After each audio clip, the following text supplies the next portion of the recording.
कक्षा 12वीं हिंदी ऐच्छिक अंतरा भाग 2 पाठ नंबर 6 गद्य खंड में पढ़ेंगे शेर पहचान चार हाथ साझा, जिसके लेखक है असगर बजाहत।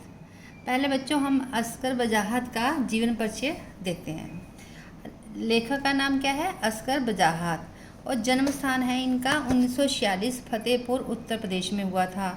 शिक्षा इनकी आरंभिक शिक्षा फतेहपुर में तथा विश्वविद्यालय स्तर की शिक्षा अलीगढ़ मुस्लिम विद्यालय से हुई थी। अब इनका कार्य देखिए। सन 1955-56 से ही असगर बजाहत ने लेखन कार्य आरंभ कर दिया था। प्रारंभ में उन्होंने विभिन्न पत्र पत्रिकाओं में लेखन का कार्य किया। बाद में वे दिल्ली में जामिया मिलिया इस्लामिया विश्वविद्यालय में अध्यापन का कार्य करने लगे। अब उनकी रचनाएं देखिए। कहानी संग्रह है, दिल्ली पहुंचना है, स्विमिंग पूल, सब कहाँ कुछ, और नाटक में देखिए फिरंगी फिर लौट आए, इन्ना की आवाज़, वीर गति आदि। और उपन्यास में है रात में जगने वाले, पहर दोपहर, सात आसमान, कैसी आगी लगाई। अब देखिए पुरस्कार इनको साहित्य का सम्मान हिंदी अकादमी से सन 2000 में सृजनात्मक लेखन के लिए संस्कृति पुरस्कार मिला। और उसके साहित्यिक विशेषताएं देखिए। इन्होंने अपने लेखन में समाज के यथार्थ को जगह दी है। मजदूरों, आम जनता के शोषण और शोषकों के अत्याचार को दर्शाया है। इन्होंने कहानी, उपन्यास, नाटक तथा लघु कथा तो लिखी ही है, साथ ही फिल्मों एवं धारावाहिकों के लिए पटकथा लेखन का कार्य भी किया है। अब इनकी भाषा शैली देखिए। भाषा में व्यंग्य की तीक्ष्णता के साथ साथ गंभीरता और सहजता के दर्शन होते हैं। मुहावरों और तद्भव शब्दों का प्रयोग के कारण सहज और सादगी से परिपूर्ण है। व्यंग्य का सहारा लेते हुए समाज, राजनीति और अव्यवस्था की सत्यता को उद्घाटित किया गया है। अब देखिए कहानी है शेर पहचान चार हाथ साझा। बच्चों ये लघु कथाएं हैं। आज हम एक पहली कथा पढ़ेंगे शेर, बाकी जो पहचान चार हाथ और साझा जो है वो दूसरी वीडियो में करेंगे। अब देखिए पाठ की मूल संवेदना क्या है। इनमें चार लघु कथाओं में लेखक ने व्यवस्था, शासन तंत्र, शोषण और मजदूरों किसानों की समस्या पर करारी चोट की है, यानी कि उस पर व्यंग्य किया है। अब देखिए ये पहली जो कहानी है शेर क्या है। शेर कहानी में क्या है? मैं तो शहर से या आदमियों से डरकर जंगल इसलिए भागा था कि मेरे सिर पर सींग निकल रहे हैं। मुझे डर था कि किसी न किसी दिन कसाई की नज़र मुझ पर पड़ जाएगी। जंगल में मेरा पहला ही दिन था जब मैंने बरगद के पेड़ के नीचे एक शेर को बैठे हुए देखा। शेर का मुंह खुला हुआ था।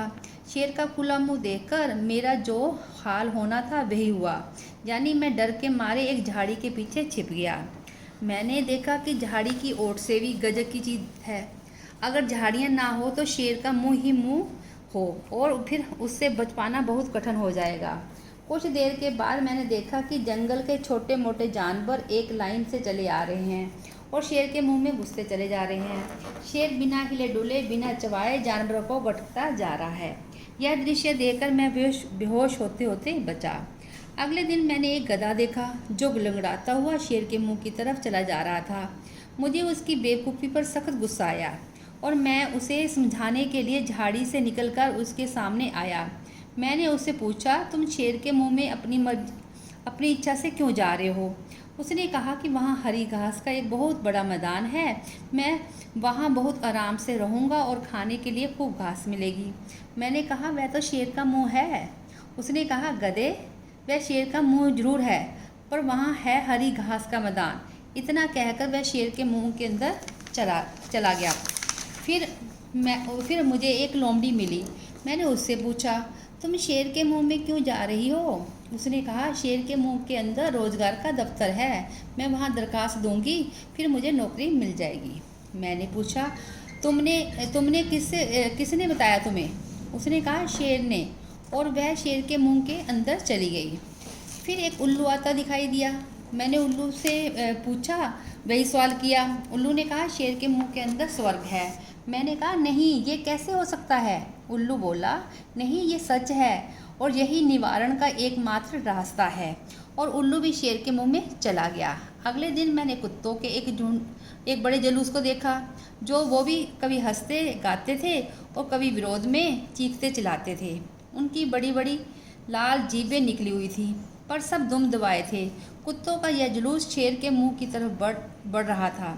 मैंने चीखकर कुत्तों को रोकना चाहा, पर वे नहीं रुके। उन्होंने मेरी बात अनसुनी कर दी। वे सीधे शेर के मुंह में चले गए।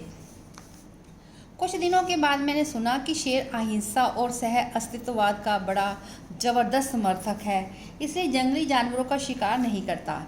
मैं सोचने लगा, शायद शेर के पेट में ये सारी चीज़ें हैं जिनके लिए लोग वहाँ जाते हैं। और मैं भी एक दिन शेर के पास गया। शेर आंखें बंद किए हुए पड़ा था और उसका स्टाफ ऑफिस का काम निपटा रहा था।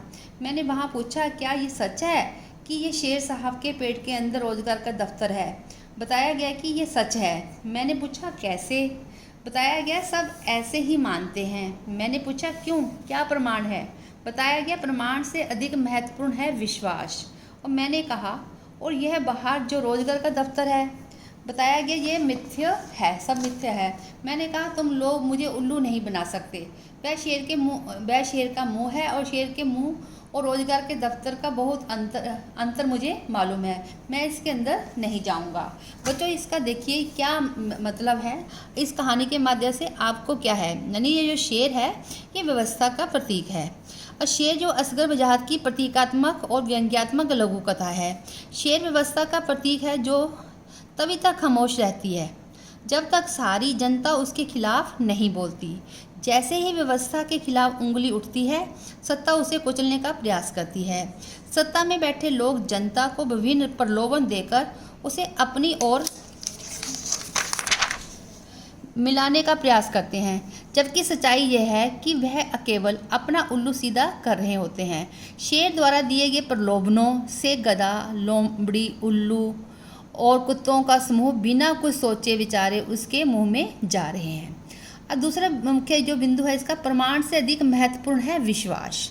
भोली वाली जनता प्रमाण को अधिक महत्व ना देते हुए विश्वास के आधार पर शोषक वर्ग, सत्ता वर्ग की बात मानती है।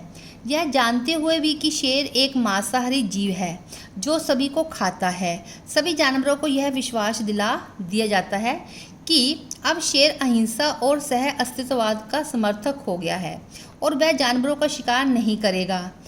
अतः जानवर उनकी बात मानकर शेर के मुंह में स्वयं प्रवेश कर लेते हैं। किंतु लेखक जैसे कुछ लोग हैं जो प्रमाण को ही अधिक महत्वपूर्ण मानते हैं, जिन्हें सत्ता कुचलने का प्रयास करती है। धन्यवाद बच्चों।